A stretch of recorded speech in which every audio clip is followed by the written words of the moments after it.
Years had passed. Joseph had power, wealth, and status, but one part of his story remained unfinished: his family. The same brothers who betrayed him were about to walk into his life once more. Would he punish them or forgive them? Just as Joseph had foretold. The years of famine arrived, harsh and widespread. In Canaan, Jacob and his family were starving. Jacob spoke, "I have heard there is grain in Egypt. Go there and buy some food so that we may live and So not 10 of die." Joseph's brothers set out for Egypt. Only Benjamin, the youngest, stayed behind. When they arrived, they were brought before the governor of the land, Joseph himself. They bowed before him, faces to the ground, not recognizing their long-lost brother. Joseph saw them and remembered the dreams God had given him so long ago. Joseph spoke to them harshly, hiding his identity. "You are spies. You've come to see where our land is unprotected." Brothers nervously. "No, my lord. We are honest men. We were 12 brothers, but one is no more, and the youngest is with our father." Joseph decided to test their hearts.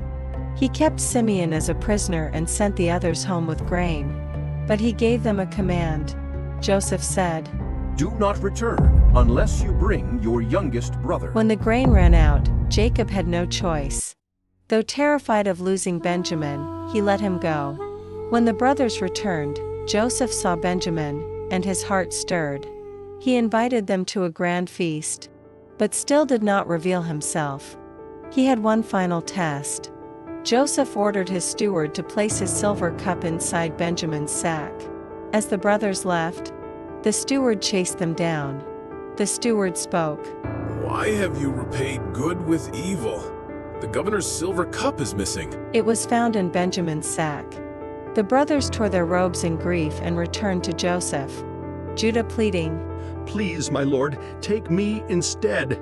If Benjamin does not return, it will kill our father." At that moment, Joseph could no longer hold back his tears.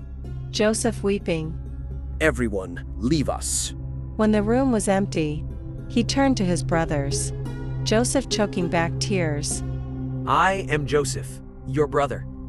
Is my father still alive?" The brothers were stunned, silent and afraid. Joseph gently told his brothers, "Do not be distressed or angry with yourselves for selling me here, because it was to save lives that God sent me ahead of you." He embraced them. He wept over them. He forgave them completely. Joseph sent for his father Jacob, offering wagons, food, and royal favor. When Jacob heard the news, his spirit revived. Jacob in awe, "My son Joseph is still alive. I will go and see him before I die." Joseph could have used his power for revenge. Instead, he chose mercy. He could have punished, but he forgave. True greatness isn't just in rising above pain, but in loving those who caused it. When we forgive, we reflect the very heart of God. Joseph's journey wasn't just about dreams. It was about becoming the kind of person who could carry God's purpose with grace, humility, and love. If you love timeless stories filled with faith, hope, and powerful lessons, then welcome to Stories of Grace. From the miracles of Jesus to the journeys of heroes like Joseph, Daniel, and David, each story comes to life in a way that's inspiring, dramatic, and full of meaning. Don't miss a single episode. Watch, like, share, and most importantly, subscribe to Stories of Grace today. Let these powerful Bible stories speak to your heart.